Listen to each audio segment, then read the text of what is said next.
Avant d'aller plus loin, je voudrais bien vous faire remarquer que tout l'Ancien Testament fonctionne comme ça. L'Ancien Testament n'est pas sorti de ce schéma-là. Donc, c'est ce qu'on appelle la théologie de la rétribution. Un Dieu nous rétribue en fonction de l'agir qui est le nôtre. Donc, il ne faut pas se surprendre que tout fonctionne de cette façon-là. Bon, par exemple, Israël va se dire à la période de l'exil, au moment où il a tout perdu, pourquoi est-ce que ça nous est arrivé? Qu'est-ce qu'on a fait au bon Dieu pour que? Et donc, ils vont dire, ben, on n'a pas respecté la loi, donc on a été punis. On a adoré des idoles, donc Dieu nous a abandonnés. On n'a pas respecté la loi, on a profané la terre sainte en mettant des temples païens un peu partout, puis on a perdu la terre promise. C'est constamment ce schéma-là qui va jouer dans toute la réflexion d'Israël, même dans les plus beaux livres de l'Ancien Testament, c'est toujours cette façon-là qu'il fonctionnait.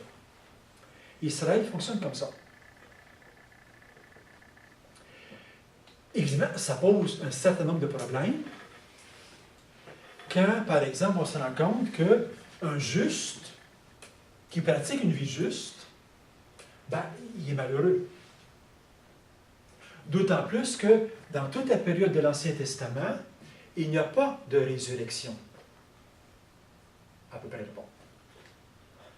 Donc, il n'y a que la vie terrestre. Donc, on doit être récompensé ou puni dans la vie terrestre. Et c'est pourquoi les textes vont insister pour dire que Abraham, qui était juste, ben, a vécu pendant 175 ans.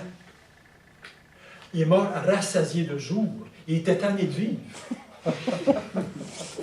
Parce qu'il n'y a pas d'au-delà, là, dans la conception de l'Ancien Testament. La conception de la résurrection va venir à la toute fin, juste avant l'arrivée de Jésus. Mais il y a aussi des gros méchants qui vivent gras dur. Donc, ça pose vraiment une question. Parce que normalement, si on agit bien, Dieu nous récompense. Si on agit mal, Dieu nous punit. C'est la fameuse question de Job. Tout le livre de Job pose la question, il dit, ce schéma-là, il ne marche pas. Parce que moi, Job, je suis un homme juste, et puis j'ai perdu ma famille, j'ai perdu mes biens, j'ai tout perdu, je suis dans le malheur, j'ai perdu ma santé et tout. Mais j'ai toujours bien agi. Donc ses amis viennent voir Job, puis lui disent, ça ne se peut pas que tu aies bien agi. Tu as sûrement fait quelque chose de croche quelque part. Parce que tu es dans le malheur. Et je proteste, non, j'ai toujours été juste. Puis là, il trouve toutes sortes de façons pour dire, tu as dû faire quelque chose, ou il y a quelque chose qui est arrivé, que bon. Mais encore, Dieu t'a puni. Il dit, non, j'ai toujours bien agi. Et Job n'a pas la réponse. Et en bout de ligne, le livre termine pratiquement le point d'interrogation. Comment ça se fait que? Et certains psaumes ont la même question. Hein, le juste s'écrit vers Yahvé. Comment est-ce que ça se fait que les méchants, ils réussissent, ils vivent longtemps, tout ce que vous voudrez? On essaie de trouver des réponses plus ou moins ébranlantes, on va dire, oui, ben le juste, il ne vit pas longtemps, puis il meurt jeune de maladie, mais il a bien vécu. Oui, ben,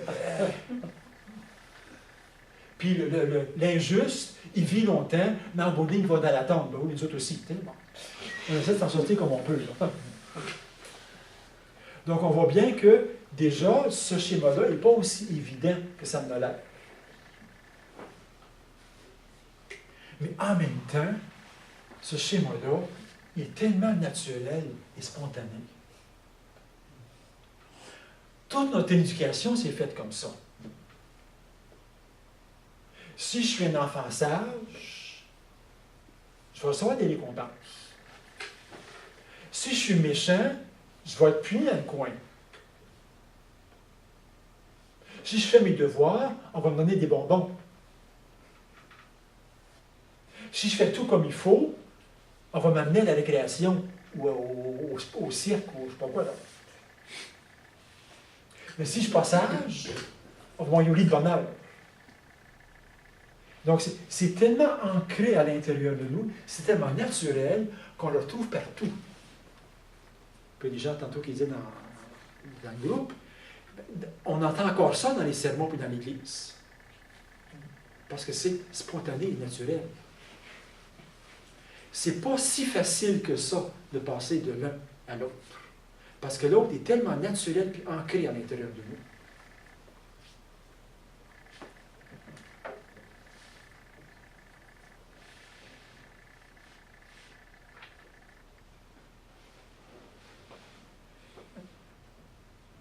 Le baptême de Jean-Baptiste.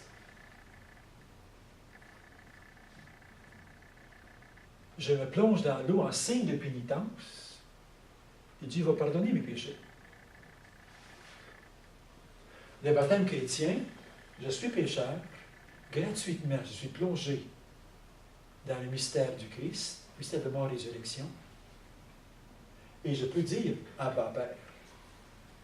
Je deviens gratuitement enfant de Dieu. OK?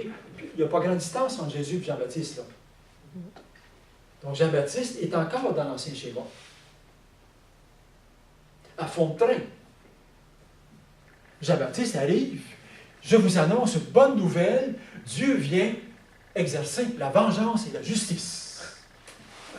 Avec la hache, puis le feu, pour tout détruire les méchants, puis sauver ce qui reste. Puis là, il regarde faire Jésus. Ça ne marche pas, là. Es-tu celui qui doit venir? Es-tu celui qui doit venir?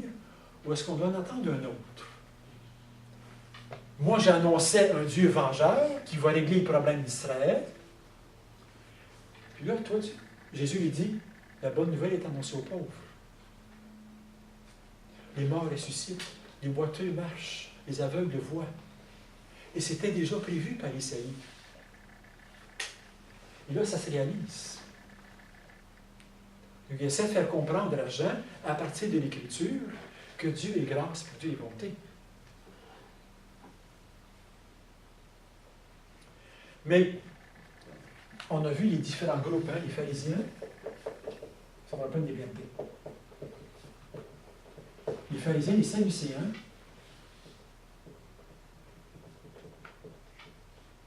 les zélotes,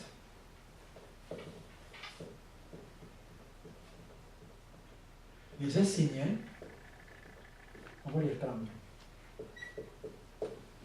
Donc, les pharisiens, c'est quoi le principe?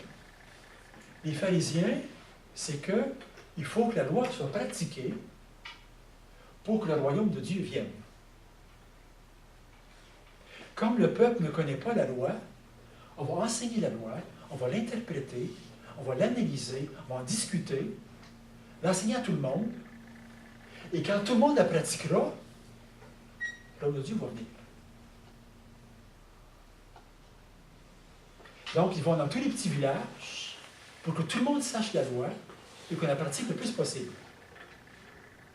Et les grands ennemis, c'est les publicains qui refusent de pratiquer la loi, les femmes adultères qui refusent de pratiquer la loi, les prostituées, et ainsi de suite. Parce que, eux autres, ils empêchent le royaume de Dieu de venir. Les pharisiens.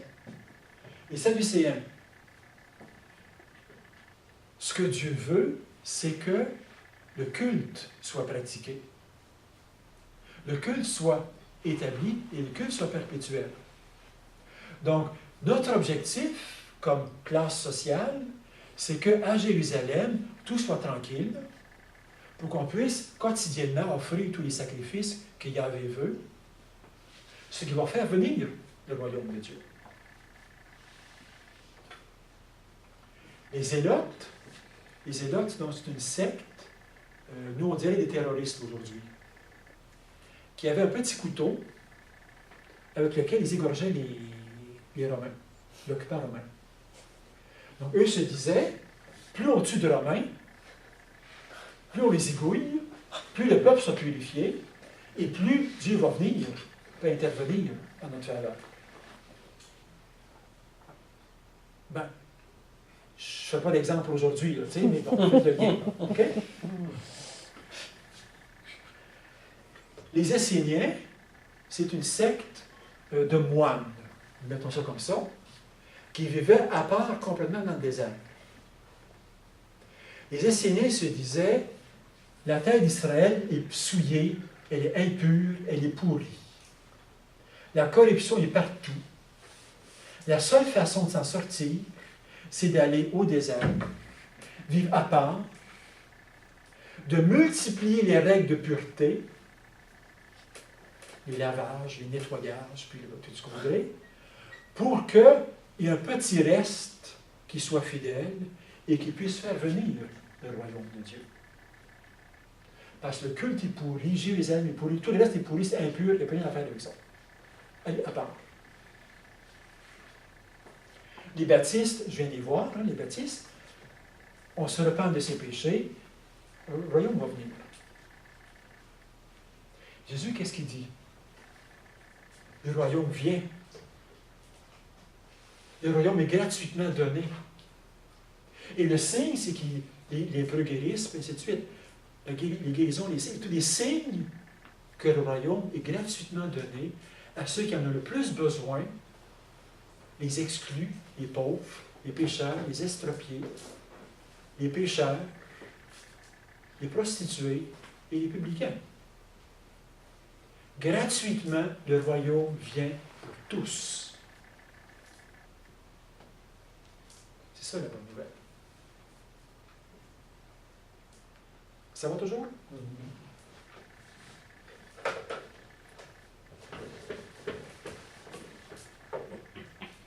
Phase 2 de la réflexion. Donc, Dieu me punit, Dieu me récompense. Comment le fait-il? Par les événements qui m'arrivent.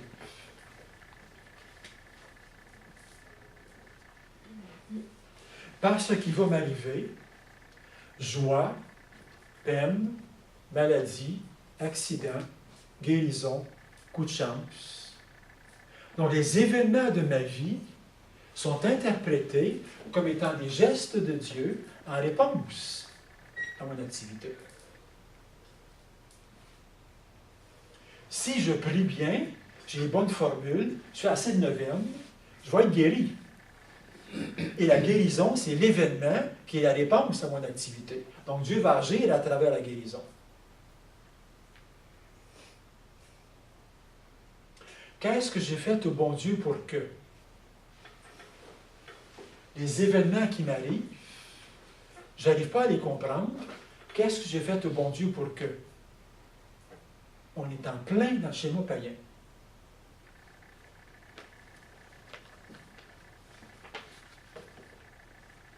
Alors que dans le fond, je pense qu'il faut reviser ce système-là. Si je me brise la jambe en déboulant en bas de l'escalier, c'est tout simplement que quand on paye 180 livres, qu'on déboule un escalier, rendu en bas, c'est normal, une jambe se casser. Donc un ensemble de lois naturelles, de gravité, de poids, puis de vitesse, tout ce que vous voudrez, font que... Bon. Si j'ai un accident d'auto, c'est pas parce que j'ai mal fait quelque chose, puis Dieu va me punir en m'envoyant voler sur un arbre. C'est tout simplement que la route est glissante, la voiture pèse tant de kilos, on l'a à 90 km/h, je n'ai pas ralenti assez vite, donc je me trouve sur le poteau.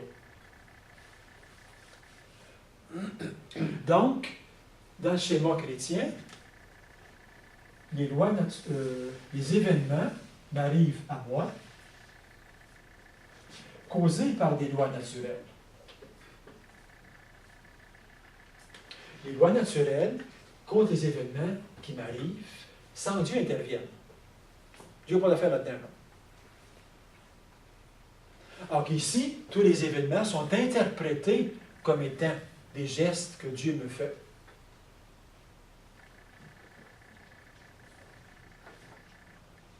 Mais, dans les événements qui m'arrivent, causés par des lois naturelles, l'amour de Dieu est manifesté toujours.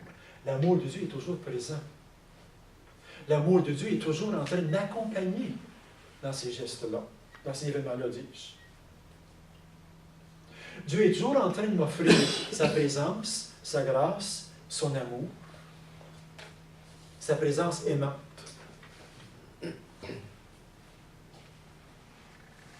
Quelqu'un attrape le sida.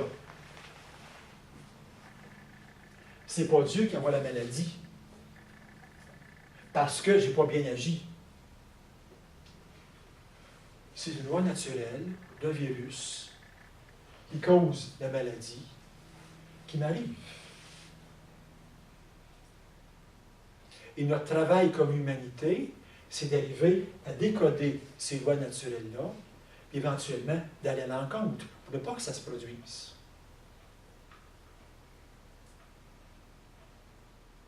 Si le sida était une punition que Dieu envoie à des gens qui ont un comportement immoral, inacceptable, je pense à l'homosexualité entre autres, on n'aurait pas le droit de trouver le vaccin, ça serait aller à l'encontre de la volonté de Dieu.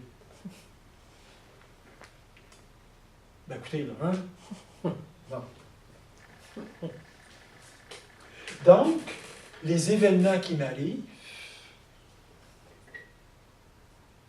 peuvent être des lieux de rencontre avec Dieu. Un événement important, un changement, une maladie, un événement heureux, une naissance, une mise en couple, n'importe quoi là. Les événements qui m'arrivent peuvent être des lieux d'expérience où, à nouveau, je revis avec Dieu cet événement neuf de ma vie.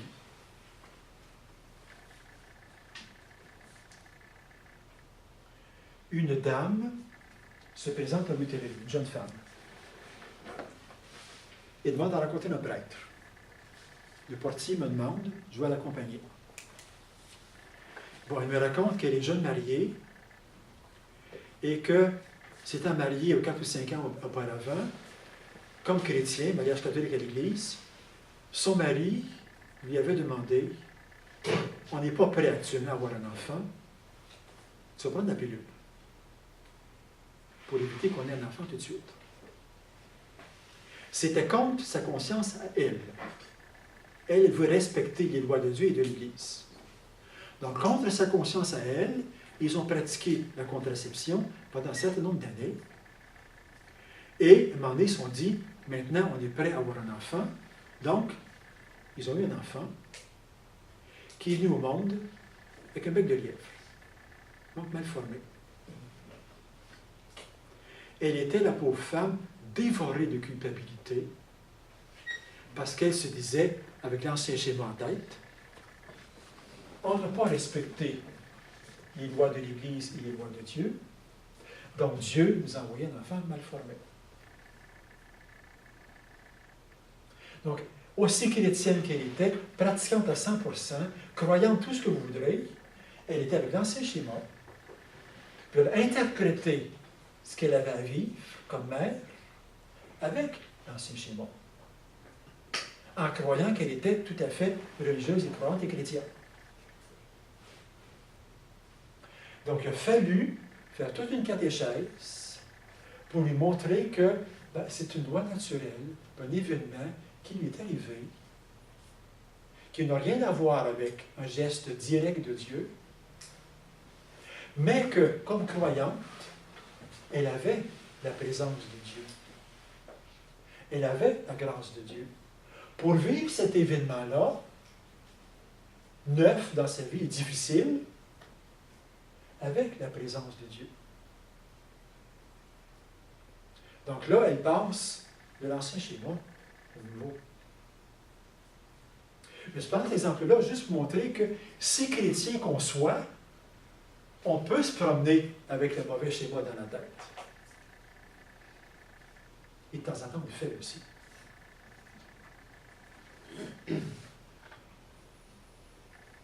L'aveugle-né dans l'Évangile,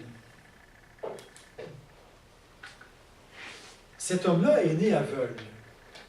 Qui a péché? Lui ou ses parents? Parce que être aveugle, la cécité, être aveugle, c'est une réponse de Dieu à un comportement pécheur. Les disciples ont l'ancien schéma dans la tête. Mais là, l'aveugle, il est né comme ça. Donc, c'est-tu lui, avant sa naissance, qui a fait quelque chose de pas correct? Pour que Dieu le punisse? Ben, c'est ses parents qui ont fait quelque chose de pas correct pour que je sois puni. J'ai dit non. Ni lui, ni ses parents. Mais c'est un lieu où la gloire de Dieu va pouvoir en venir.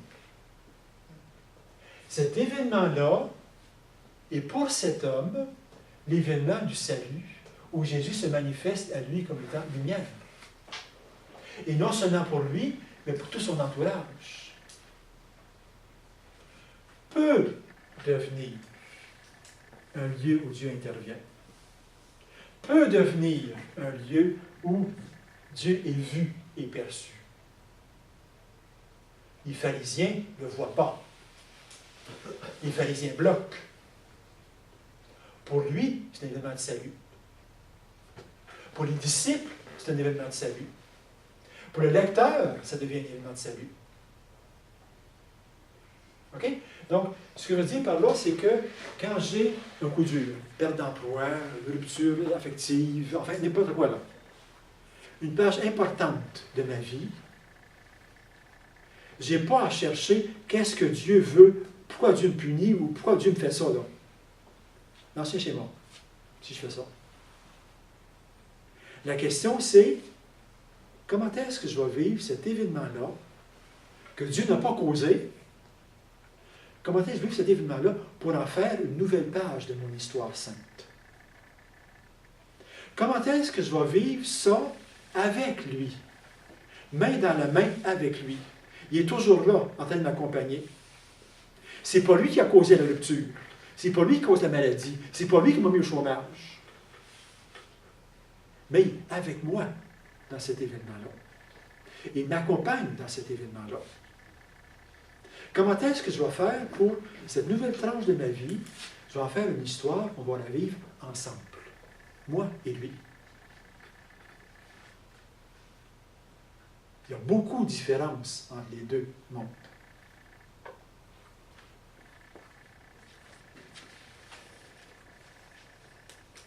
Donc, dans des événements comme ceux-là, on refait alliance. On se redécouvre mutuellement. On se remet à vivre ensemble. Et comme ce sont souvent des événements qui déstabilisent, qui mettent en question, c'est souvent d'excellentes occasions pour redécouvrir la présence de Dieu. Seigneur, viens vivre ça avec moi. Qu'est-ce que tu veux que je fasse là-dedans? Comment veux-tu que je vive ça? Et non pas, pourquoi est-ce que tu me fais ça? L'ancien schéma. Mais est-ce que Dieu ne donne pas des grâces dans le but de faire grandir une personne sur le chemin de la moralité chrétienne? Là? Est-ce que Dieu ne donne pas des grâces des fois suite à un bon coup que tu fais? Ben, il va te visiter intérieurement pour te faire ressentir sa paix, sa joie, suite aux événements qui sont passés ou dans lesquels tu as bien agi. Là.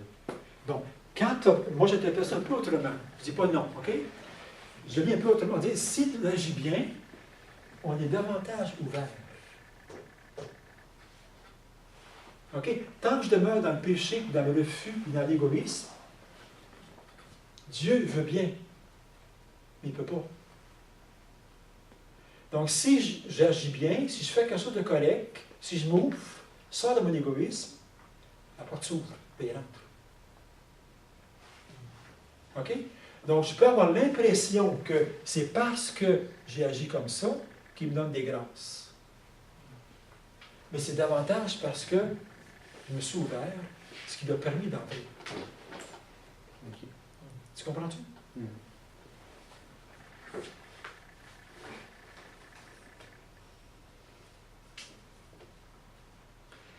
Romains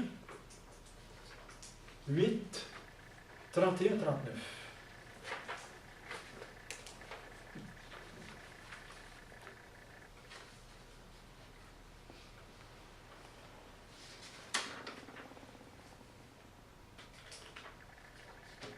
OK, ça va.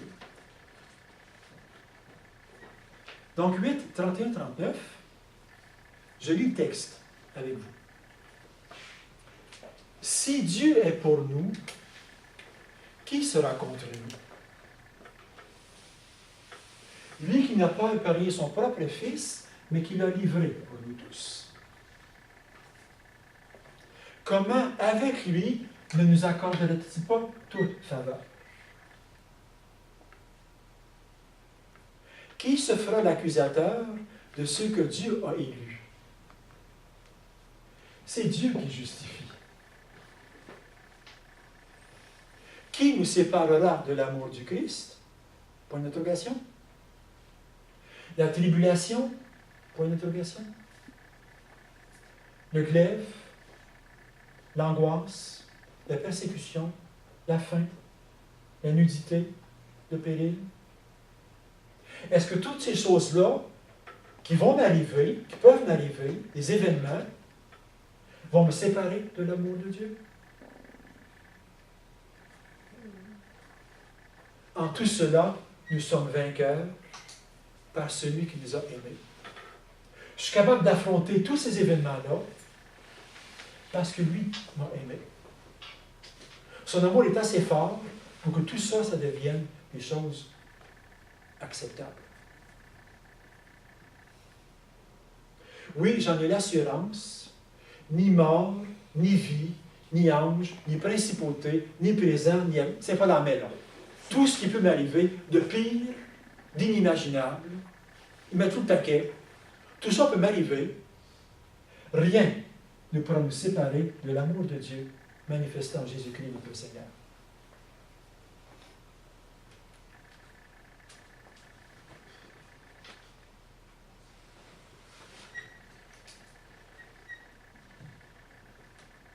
Dans les années 1970, donc il y a très longtemps pour vous autres, là, quand le sida a commencé, il a commencé dans les années 70, 72, 74, juste avant de rentrer au monastère, dans les milieux homosexuels de la Californie. Et c'était à l'époque la catastrophe épouvantable parce que les gens mouraient en quelques mois. Le sida a beaucoup diminué de virulence depuis. Dès que voyons. Je manque mes mots, là. Les types de virus les plus virulents ont été éliminés parce que les gens mouraient trop vite. Il n'y a pas le temps de transmettre. Donc, ceux qui sont survécus sont des virus beaucoup plus lents. Donc, ce qui arrivait dans les années 70, dans les communautés homosexuelles, tout à coup, les gens tombaient malades, dépérissaient extrêmement rapidement et mouraient sans qu'on sache pourquoi. On ne comprenait absolument pas ce qui se passait. C'était il y a 50 ans.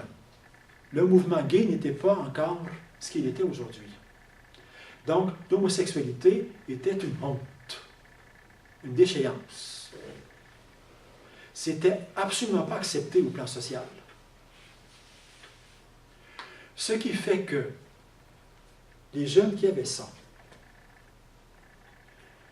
ne s'acceptaient pas eux-mêmes pour commencer. Ils refusaient, ils se battaient contre leur propre affectivité, mais n'arrivaient pas à le faire, bien entendu. Donc, pratiquaient leur affectivité, leur sexualité underground, puis cachette, puis dans des... Bon, etc. C'était pas possible de le faire ouvertement. C'était totalement inacceptable. Mais ils ne pouvaient pas faire autrement. Ils étaient orientés comme ça. Donc, ils ne s'acceptaient pas eux-mêmes. Il ne fallait surtout pas que la famille le sache. Puis les amis. Donc, c'était rejeté aussi par la famille. rejetés par le corps médical. Qu'est-ce que vous voulez qu'on fasse avec des gens comme ça meurt comme des mouches. Évidemment, rejetés par Dieu. Parce que, comme c'était confiné à la communauté homosexuelle, ils savaient bien que c'était à l'intérieur de cette communauté que ça se faisait. Donc, ils agissaient mal, et Dieu les punissait. Donc, ces gens-là se retrouvaient avec ce schéma-là renforcé. Très, très fort.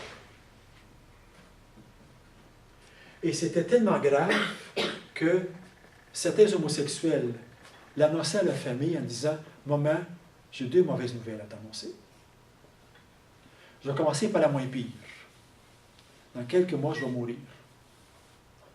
Et la pire, je suis homosexuel. » C'est le contexte un petit peu.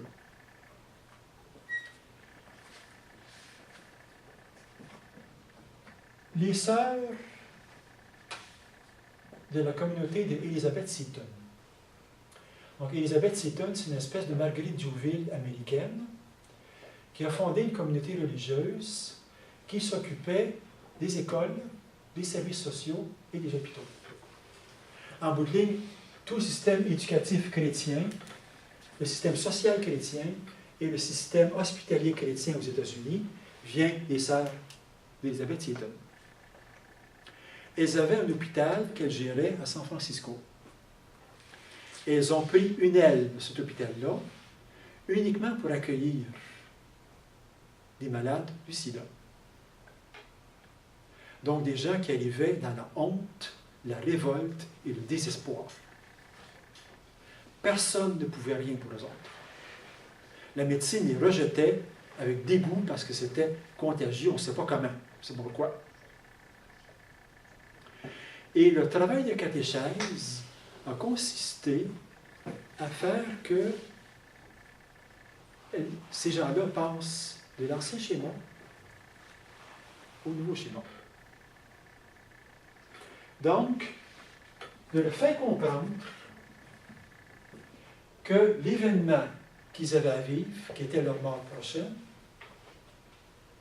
Dieu était présent là-dedans. Que Dieu ne les avait jamais rejetés et que Dieu était présent et les acceptait encore tels qu'ils étaient aujourd'hui, là où ils étaient.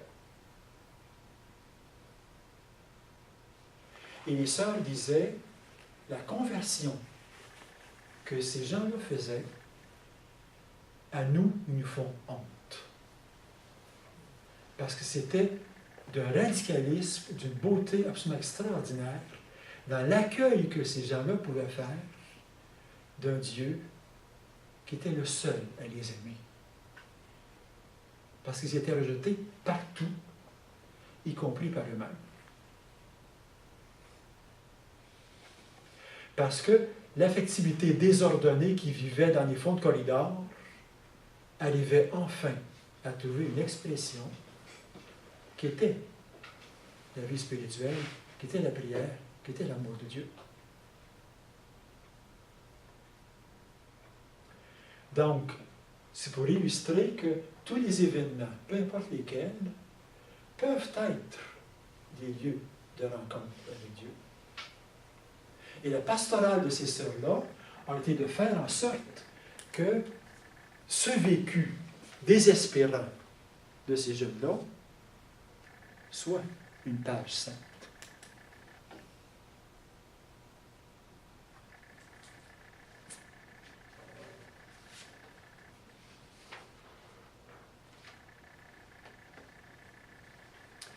Ça pose évidemment la question de la prière de demande. Bon, ici, la prière de demande, c'est facile. Si je fais la bonne demande, de la bonne manière, avec les bons mots, pendant assez longtemps, Dieu va m'exaucer. La réponse, c'est un signe évident que ma demande était bonne ou pas bonne. Là, il n'y a pas de problème. Ici, il y a toute la différence du monde entre une prière qui part de l'être humain qui est ici et qui va dans cette direction-ci pour changer les lois naturelles, Dieu peut le faire. On appelle ça un miracle. Dieu change les lois naturelles, les événements changent, et je suis exaucé. Ou est-ce que la prière consiste à changer quelque chose ici? De demander à Dieu, à l'intérieur de ces événements-là qui ne changent pas, de se faire présent, de me rendre capable de l'accueillir, de venir dans mon ouverture.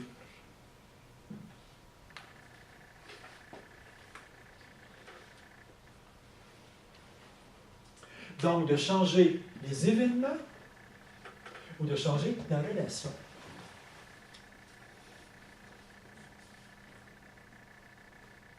J'ai des bébites dans mon verger.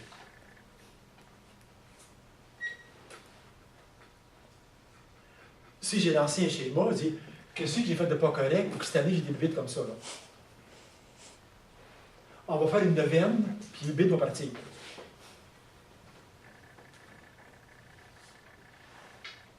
J'ai des bébites dans mon verger. Comme pomiculteur, ça me préoccupe parce que je ne sais pas exactement ce que je vais faire avec ça. Et je me présente à la prière du soir avec une préoccupation importante de quelqu'un qui est un pomiculteur qui a un problème. Je n'ai pas dit que ça n'existe pas, là. Je viens avec ça et comme ça. Et je me présente devant Dieu avec ça. Mais est-ce que je vais demander à Dieu de faire mourir les bébés pendant la nuit pour que demain matin, il n'y en ait plus? Je peux le faire. Mais je n'ai pas grand chance que ça marche. Ou est-ce que je demande à Dieu, Seigneur, accompagne-moi là-dedans. J'ai un beau trophée, là. Je ne sais pas quoi faire avec ça. Je viens me présenter devant toi, et ce soir, c'est ce bonhomme-là qui vient te rencontrer, avec cette difficulté-là, qui vient te rencontrer et qui t'a demandé de m'accompagner là-dedans. Dans le fond, on est dans la même situation que quelqu'un qui est à l'hôpital, qui est malade tout seul dans son lit, et de quelqu'un qui est malade à l'hôpital, mais qui tient la main de quelqu'un d'autre, qui l'accompagne là-dedans. Le visiteur en question ne peut pas régler la maladie, mais peut m'aider à la vivre.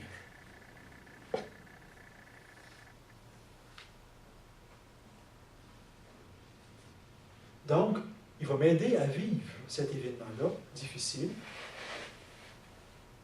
Puis demain matin, bien, je verrai ce que je vais faire avec mes bébites.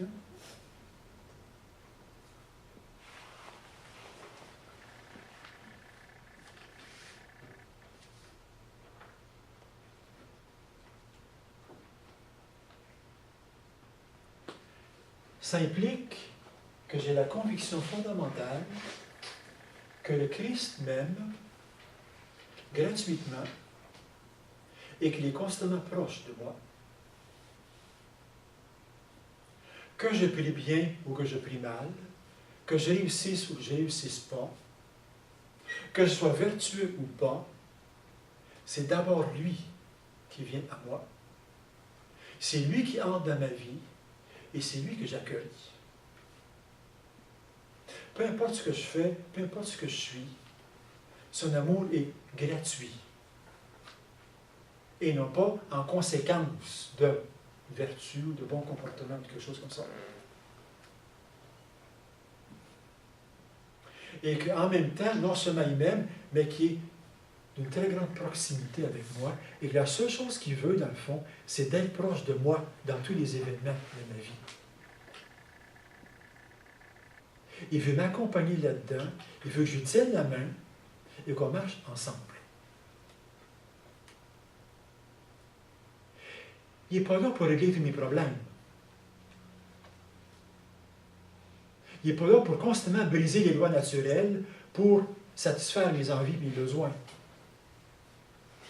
Il est là pour m'aider à vivre ma vie, non pas tout seul, mais accompagné par lui, dans les bras du Père, collé sur le Fils, habité par l'Esprit.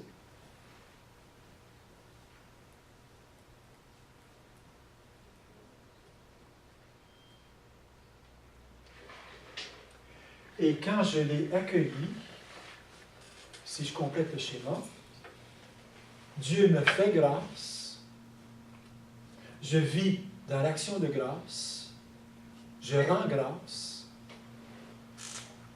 et je m'occupe aussi du prochain.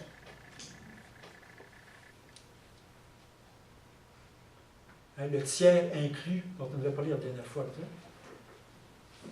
Le petit garçon, sa mère, son père. Il n'y a pas juste cette relation-là. Là. Il y a aussi celle-là. Qui implique que le père et la mère, j'accepte que papa nous m'enseigne. Même chose ici. Là. Il y a quelqu'un d'autre dans la relation. On n'est pas juste moi et lui. Il y a un autre qui vérifie la qualité de la relation. J'avais parlé de la Trinité, où le Père et le Fils sont en relation, l'un avec l'autre, mais que l'un et l'autre veulent qu'on aime l'Esprit. Je fais juste le lien avec la semaine passée, la dernière fois, c'est-à-dire. Excusez pour ceux qui n'étaient pas là.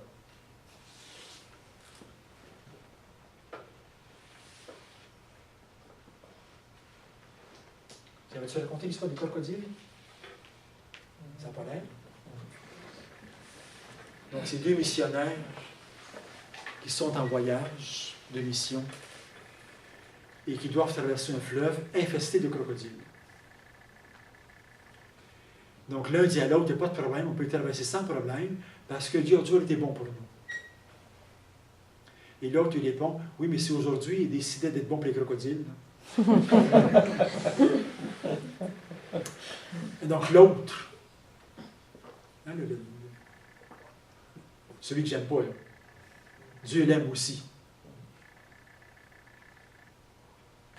Ça va? Puis la prière d'intercession? C'est pas la même chose, hein? Je porte dans ma prière, je ne suis pas un individu isolé ici, là.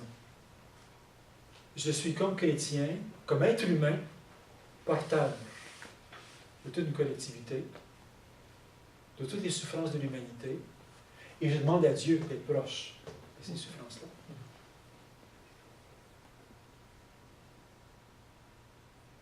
Il ne détruira pas la guerre, probablement, là, tu sais, mais d'être proche des gens qui souffrent.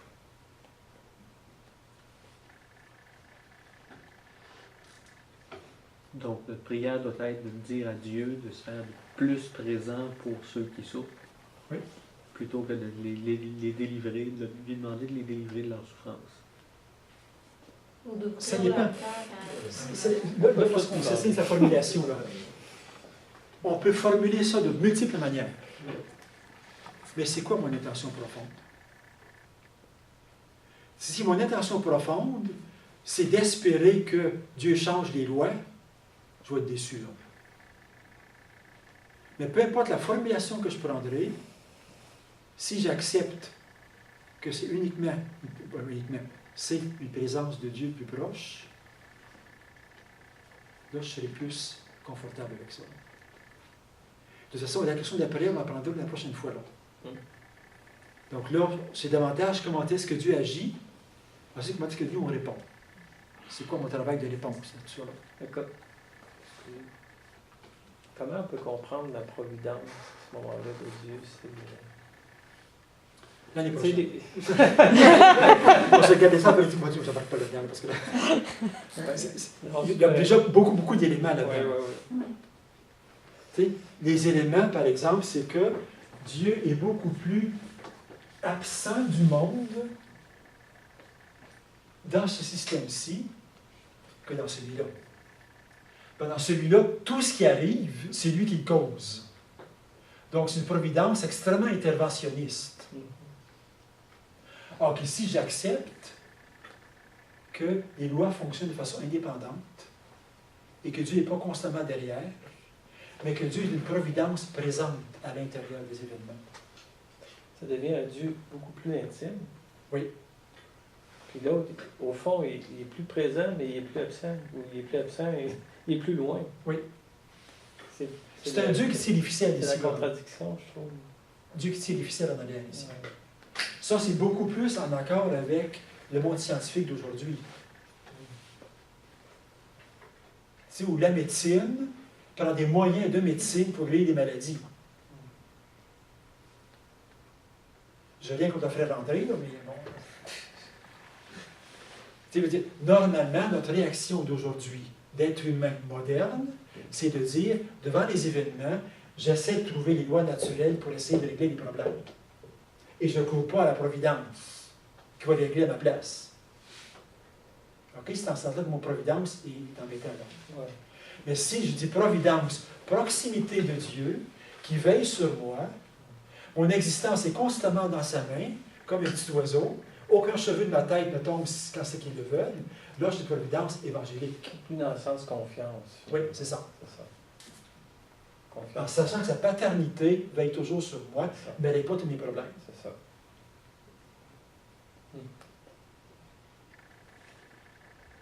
Confiance. Ça va? Mhm. C'est un silence d'ébahissement, de non-compréhension. Un peu des deux, peut-être. C'est quand même pas très compliqué, là. Oui. Je ne sais pas, j'ai fait la retraite, puis vous en avez parlé, puis Un ce petit qui peu, m'est venu comme image, c'est une source. C'est juste une source d'eau qui coule, infinie, éternelle, tout le temps. Elle coule toujours de la même façon. Mais j'ai l'impression que c'est nous, que cette journée-là, on a travaillé fort, puis là, on le mérite de prendre notre gros verre d'eau, tu sais. Tandis que si on a été moins bon dans notre journée, ben là, on va peut-être en prendre un plus petit verre, ou tu sais, Peut-être. on va être plus... J'ai Peut-être. l'impression que c'est nous le juge, en quelque part, le Dieu juge qu'on a inventé, là. C'est nous qui en prenons plus ou moins, dépendamment de comment est-ce qu'on trouve notre action, mais lui, Dieu, il déverse tout le temps exactement. De toute façon, j'aime beaucoup l'image de Dieu qui coule tout le temps, là. Ouais, c'est ça. L'amour de Dieu est toujours à nous, et ça dépend de nous si on en prend plus ou moins. Notre propre soif. C'est ça. Et ça, c'est très, très juste. On Hein, peut être à côté de la source. notre relation à Dieu dépend beaucoup de la soif qui est la nôtre. Mhm. J'en ai parlé beaucoup dans la retraite, là, c'est... Jusqu'à quel point j'ai soif de Dieu. Là. Si je n'ai pas soif, je regrette, il n'y a rien à faire. Là. Dieu ne peut rien. Là. Il ne peut que répondre à la soif que j'ai.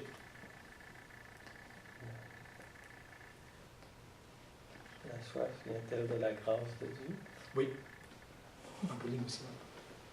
Donc,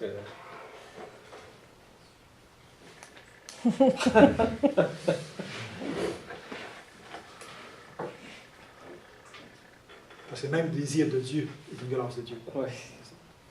Bon, dans ce cas-là, on va descendre à la pause, puisque le temps est écoulé.